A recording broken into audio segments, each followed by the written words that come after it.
அறிந்தாங்கு அறிபவன். இறைவனுடைய அறிவு இலக்கணம். நாம் சொல்றோம் இல்லைங்களா, பேரறிவு பேரறிவுன்னு. அப்படின்னா என்ன அர்த்தம்? அறிந்தாங்கு அறிபவன். கொஞ்சம் புரியுது மாதிரி சொல்லணும்னு வச்சுக்கோங்களேன். நாங்கள் இருக்கிற யாரோ ஒருத்தர் எழுந்து நின்றார். ஐயா என்ன தெரியலான்னு கேட்டார். நான் பார்த்தேன், நீ வகுப்புக்கு வர்றவன்னு தெரியும், எனக்கு வேற ஒன்றும் தெரியாது. சரி, அப்படின்னு என் பேரு தெரியாது, நான் என்ன வேலை செய்யறேன் தெரியாது. அப்ப நீங்க என்ன பண்ணணும்? எழுந்து நின்று, ஐயா என் பெயர் இது, நான் இன்னும் பணியின் காரணமாக சிங்கப்பூர் வந்திருக்கிறேன், என் சொந்த ஊர் அங்கதான் இருக்குது அப்படின்னு சொன்னா நான் தெரிஞ்சுக்கலாம். அது இப்ப சொன்னு தெரிஞ்சுக்கலாம். அடுத்த வகுப்பு வந்த போது என்ன காட்ட, ஐயா எனக்கு தெரியுமா, ஐயோ பார்த்த மாதிரி தானே இருக்குது அப்படின்னு அந்த மண்டையை சொல்லிட்டு இருக்க வேண்டியதுதான். எனக்கு வேற தெரியும் போடுங்க. சரி, இதே மாதிரி நாம சாமிகிட்ட போய் நின்னோம். சுவாமி பாப்பா என்ன தெரியுதா சுவாமி, உன்னை இன்னும் பார்த்த மாதிரி இருக்கு அப்படின்னால என்ன ஆகுது? கடவுள் மறக்காம இருக்கும் போதே நம்ம வர்ற பாடு 10 படாத பாடு.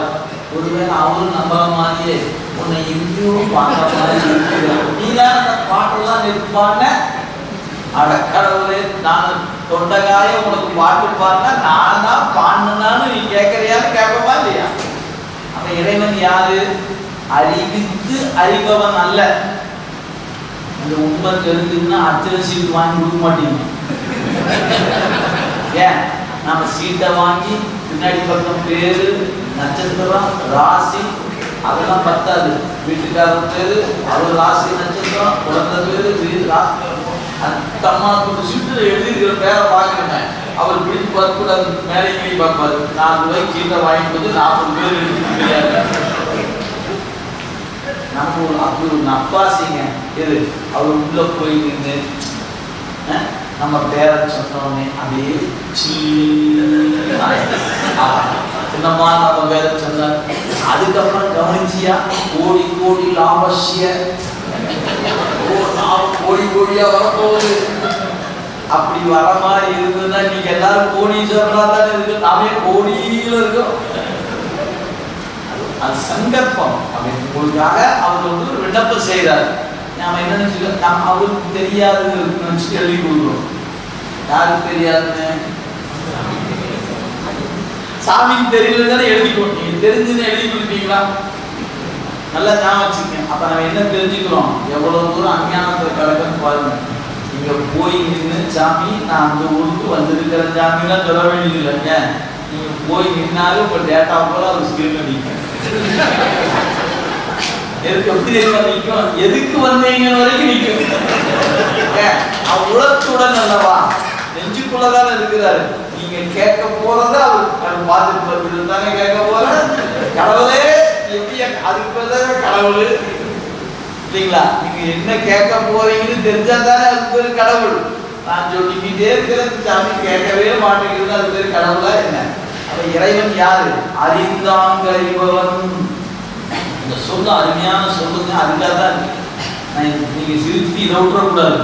அவன் அறிந்தாங்க அறிபவன். அவன்தான் அறிவிக்காமலே அறிபவன், அறிய வேண்டிய தேவை இல்லாதவன். நமக்காக யாருக்கு போய் ரெக்கமெண்டேஷன் கொடுக்க வேண்டியதில்லை. சார் கொஞ்சம் பார்த்து கவனிங்க சார் அப்படி நமக்காக ஒரு சிபாரிசு கடிதம் கொடுக்கணுமா என்ன? அவர் எனக்கு தெரியும் தரணும். அவர் நீ இன்னைக்கு தான் உங்களுக்கு தெரியும், அவர் எனக்கு அனாதிகாரம் தொட்டு தெரியும். எத்தனை கோடி புறப்படுமா அன்னையிலிருந்து நான் தான் ஏன் அவரை பார்த்துக்கிறேன். நீ புதுசா வந்து அவரை வந்து கொஞ்சம் கவனிச்சுக்க, என் ஃப்ரெண்டு நீ சொல்ற அப்படி கிளப்பிட்டு வரல. ஆனா இறைவன் யாரு? அறிந்தாங்கு அறிபவன். இதெல்லாம் தெரியாதனால தேங்காய் பழத்தை வாங்கி வச்சுட்டு சீட்டை எழுதி போட்டு பேரை சொல்லலைன்னு வேற கோச்சுக்கிட்டு வேற இருக்கும். சீட்டை எழுதி கொடுத்து நம்ம பட்ட பேரையே சொல்லாம விட்டாரு, திருப்பி பேசிக்கிறான், வெளிவரைக்கும் பார்க்கிறேன் அப்படின்னு நிற்கிறோம் இல்லையா? இதெல்லாம் ஓடி போயிடும். நமக்கு நிகழணும்னா ஒன்றும் வேண்டாம், போய் நின்னா போங்க, நீ வந்தா போதுன்னு அவர் உட்கார்ந்து இருக்கிறார். அப்படி நீங்க நினைக்கிறதெல்லாம் அங்க அவருக்கு தெரியுங்க. அப்படியே அடுத்தடுத்து வந்து கொண்டே இருக்கு. அதனால இறைவன் நம்முடைய உள்ளத்தில் நினைக்கிற நினைப்பை அறிபவன், யாரும் சொல்லாமலே அறிபவன். ஆனா நீங்க சொல்லித்தான் அறியுங்கிற அவசியம் இல்லை. அப்புறம் ஏன் நாம சொல்லணும்? நமக்கு ஒரு நப்பாசை சொல்லி வச்சுட்டு வருவோமே. ஏன் ஒருவேளை நாங்க நீ கேட்டுருந்தா கொடுத்துருப்பேன்னு சொல்லிட்டு போறது சாமி, எனவே கேட்டு வச்சிருவோமே சொல்லிட்டு வரோம். வேற ஒன்றும் இல்லை. நீங்க கேட்கலனாலும் அவர் கொடுப்பார். நமக்கு அந்த புரிதல் குறைவாக இருப்பதனால சொல்லி வச்சுட்டு வரலாமே வரலாம், வேற ஒன்றும் இல்லை. எனவே அறிந்தாங்கு அறிபவன்